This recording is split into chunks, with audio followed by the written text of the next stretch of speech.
नमस्कार YT family. आटपाट नगर होतं. ह्या आटपाट नगरामध्ये राजा राणी राज्य करीत होते. राजाचे नाव होते चंद्रसेन आणि राणीचे नाव होते मणिकर्णिका. ह्या दोघांचा एकमेकांवरती खूप असा जीव होता. राणीला जेव्हा डोहाळे लागले तेव्हा राजा सर्व डोहाळे राणीचे पुरवत असे. एकदा राणीला असे डोहाळे लागले की तिला राजाच्याच हातचे चिरोटे खायचे होते. मग काय, राजा गेला स्वयंपाकघरामध्ये. कधीही न जाणारा स्वयंपाकघरामध्ये राजा आज राणीसाठी खास करून स्वयंपाकघरामध्ये गेला. आणि त्या स्वयंपाकघरामध्ये गेल्यावरती स्वयंपाक करणारा जो आचारी होता त्याला ही चिरोट्याची रेसिपी विचारली. हे चिरोटे कसे बनवतात हे राजाने आचार्याला विचारल्यावरती आचार्याने राजाला सर्व चिरोटेची रेसिपी सांगितली. आचार्याने सांगितल्याप्रमाणे राजाने हे चिरोटे बनवायला घेतले. प्रथमतः 2 कप मैदा एका भांड्यामध्ये घेतला. आता यामध्ये अर्धा कप असे तूप मिक्स केले. हे तूप आणि हा मैदा पूर्णपणे अशा पद्धतीने एकजीव करून घेतला. अशी त्याची मूठ होती की नाही ते प्रथमतः पाहिलं. जशी मूठ झाल्याच्या नंतर ह्याच्यामध्ये थोडं पाणी घालून अशा पद्धतीने थोडं पाणी घालून हा मैदा राजाने मळून घेतला. हा मिठाईचा पदार्थ बनवताना राजाच्या हातून काही चुका झाल्या आणि या चुक्यांमधून राजाच्या हातून एक नवा मिठाईचा पदार्थ जन्माला आला. आता हा नवा मिठाईचा पदार्थ कोणता आहे हे तुम्हाला जाणून घ्यायचं असेल ना तर हा व्हिडिओ तुम्ही संपूर्ण पहा. व्हिडिओ आवडला तर व्हिडिओला नक्की लाईक करा. तर पहा, अशा पद्धतीने राजाने हे सर्व पीठ मैद्याचं मळून घेतलं. आता ह्याच्यामध्ये पहिली चूक जी झाली राजाची ती म्हणजे पीठ हे सैलसर मळलं गेलं. जे पीठ घट्ट मळायला हवं होतं ते पीठ राजाने सैलसर मळलं. आचारी राजाला सांगण्याचा प्रयत्न करत होता पण राजा आपला चिरोटे बनवण्याच्यातच मग्न होता. त्याच्यामुळे राजाने आचार्याकडे लक्ष दिलं नाही आणि हे चिरोट्याचं पीठ अशा पद्धतीने सैलसर मळून झाकण ठेवून 20 मिनिटासाठी असं टिंबत ठेवलं. राजाने आता साखरेचा पाक करायला घेतला.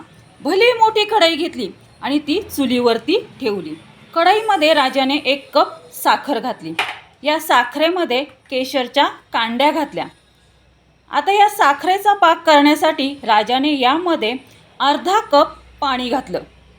राजाने इथपर्यंत तर सगळं व्यवस्थित केलं पाक करताना, पण जो साखरेच्या पाकामध्ये जी त्याच्याकडनं चूक झाली ना ती पुढे झाली. पहा, राजाने काय केलं, चिरोटे बनवण्यासाठी नेहमी 1 तारी पाक लागतो पण राजाकडनं हा साखरेचा पाक झाला तो म्हणजे 2 तारी पाक तयार झाला. चिरोटे बनवताना 1 तारी पाक लागतो पण राजाकडनं हा 2 तारी पाक झाला. ही राजाची दुसरी चूक झाली हे चिरोटे बनवताना.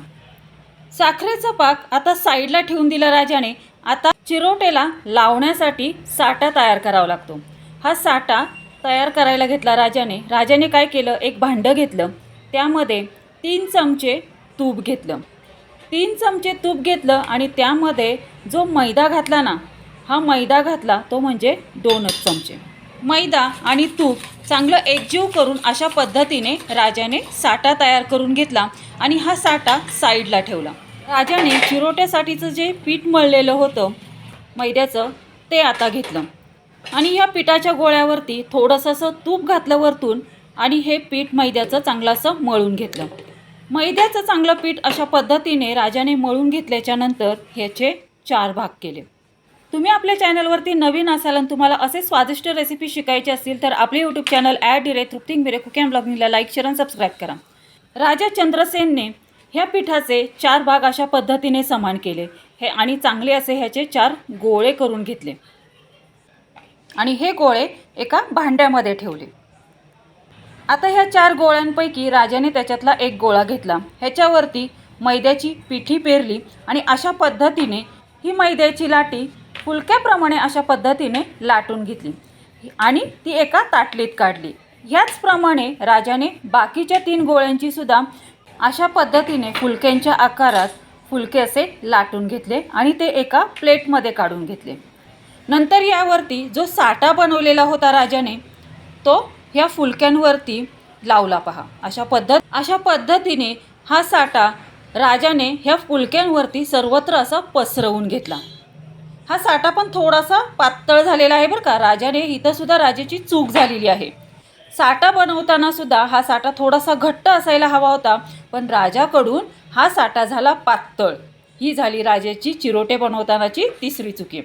राजाने काय केलं, एका फुलक्यावरती साठा पसरवल्याच्या नंतर दुसरा फुलका त्या फुलक्यावरती ठेवला आणि त्याच्यावरती पुन्हा हा साठा अशा पद्धतीने पसरवून घेतला.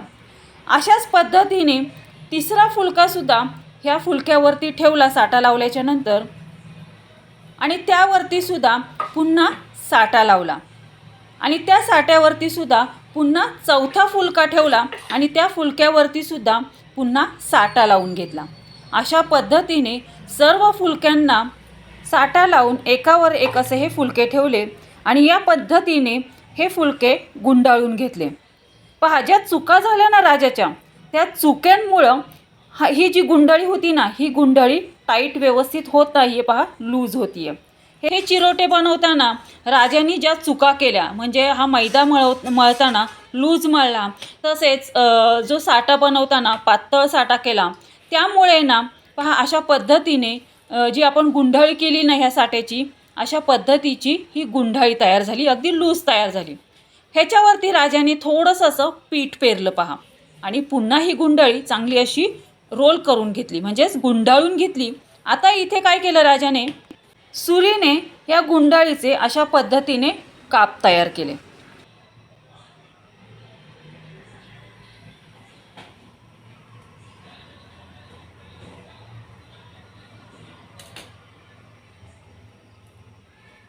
आणि हे तयार केलेले काप अशा पद्धतीने राजाने त्याला आकार दिला आणि ते साईडला ठेवले. हलक्या हाताने अगदी आकार दिलेला आहे त्याला आणि हे साईडला ठेवले. ते पहा, अशा पद्धतीने राजाने हे चिरोट्यांना आकार दिला आणि ते साईडला झाले. ॲक्च्युली हे चिरोटे नाही झाले राजाकडनं, हा वेगळाच पदार्थ तयार झालेला आहे पहा राजाकडनं. तो कोणता पदार्थ तयार झाला हे तुम्हाला मी व्हिडिओच्या शेवटी सांगेल. राजाने अशा पद्धतीने या गुंडाळीचे सर्व असे काप करून ह्या चिरोट्यांना आकार दिला पहा. अशा पद्धतीने असा चिरोट्यासारखा आकार दिला आणि हे साईडला ठेवून दिले. आपल्या भारतामध्ये ना मिठाईचे असे अनेक पदार्थ आहेत. हे मिठाई बनवताना काही चुक्या झाल्या आणि त्या चुक्यांमधून त्या नवीन मिठाईचा जन्म झाला आहे पहा. ह्या मिठाईचा सुद्धा अशाच पद्धतीने जन्म झालेला आहे. चंद्रसेन राजाने राणीचे डोहाळे पुरवायचे म्हणून चिरोटे बनवायला घेतले, पण हे चिरोटे बनवताना काही त्याच्या हातून चुक्या झाल्या. त्या चुक्या मी तुम्हाला प्रथमतः सांगितल्या, काही चुक्या झाल्या ते. अशा पद्धतीने राजाच्या हातून चुक्या झाल्या हे चिरोटे बनवताना आणि त्याच्यातून हा एक वेगळा मिठाईचा पदार्थ निर्माण झाला पहा, जन्माला आला. हा पदार्थ आहे ना, हा खूपच एक असा पदार्थ आहे की माइंड ब्लोईंग असा हा पदार्थ आहे.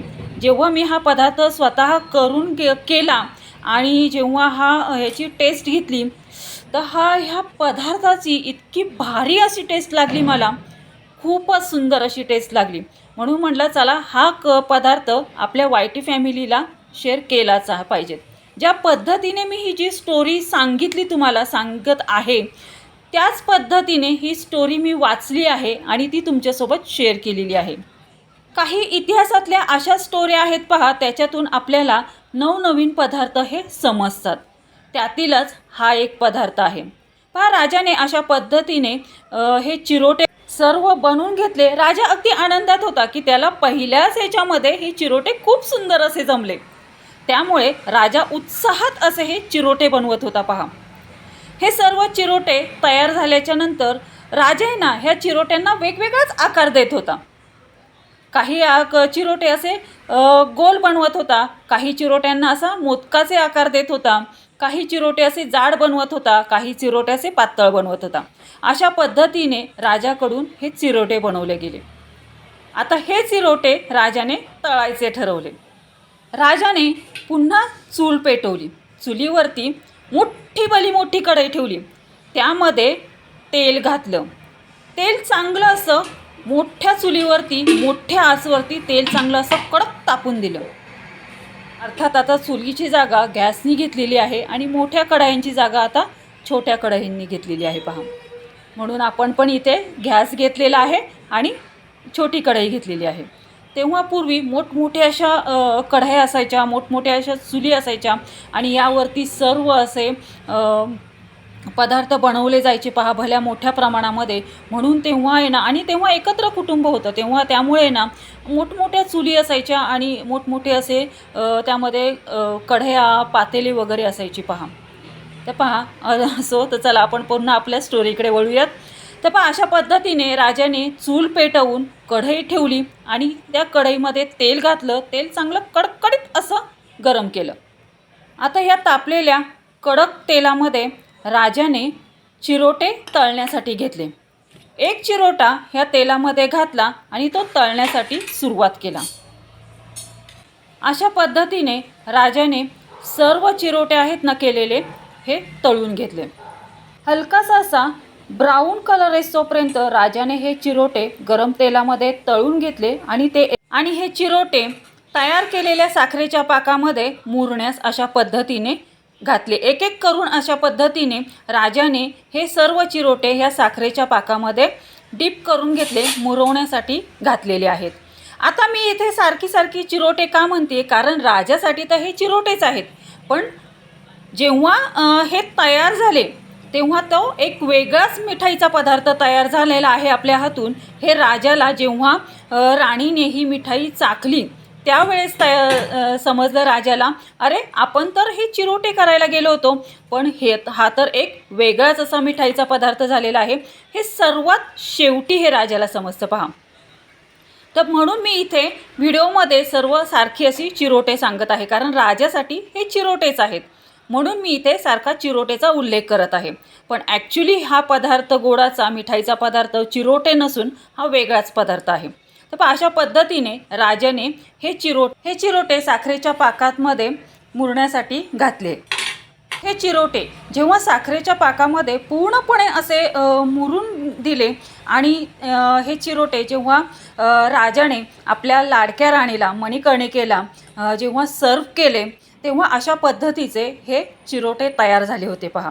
आणि हे चिरोटे राणीला जेव्हा खाण्यासाठी राजाने सर्व केले तेव्हा पाहता क्षणी राणीने ओळखले की हे चिरोटे नसून हा वेगळाच काहीतरी पदार्थ आहे. आपल्या महाराजांकडून चिरोटे बनवण्याच्या ऐवजी काहीतरी वेगळाच असा मिठाईचा पदार्थ तयार झालेला आहे. पण राणीने काहीही तक्रार न करता मणिकर्णिकेने ह्या मिठाईचा स्वाद घेण्याचं ठरवलं. तेव्हा राणीने अगदी आवडीने ह्या मिठाईचा स्वाद घेतला आणि जेव्हा तो ह्या मिठाईचा जेव्हा स्वाद घेतला तेव्हा राणीला ह्या मिठाईमध्ये एक बालुशाही आणि चिरोटे ह्या दोन्हीचा स्वाद ह्या मिठाईमध्ये तिला आढळला. आणि तिने राजाला सांगितलं, महाराज हे चिरोटे नसून तुमच्या हातून बनलेले आहेत, ते म्हणजे चिरोटले बालुशाही. आणि तेव्हापासून हे चिरोटले बालुशाही या नावाने हा मिठाईचा पदार्थ ओळखला जाऊ लागला. तर वायटी फॅमिली, कसा वाटला तुम्हाला आजचा हा कुकिंगचा व्हिडिओ? आवडला का तुम्हा सर्वांना? आजचा हा कुकिंगचा व्हिडिओ जर तुम्हाला आवडला असेल तर नक्की तुम्ही पण अशा पद्धतीने हे चिरोटले बालुशाही तुम्ही करून पहा.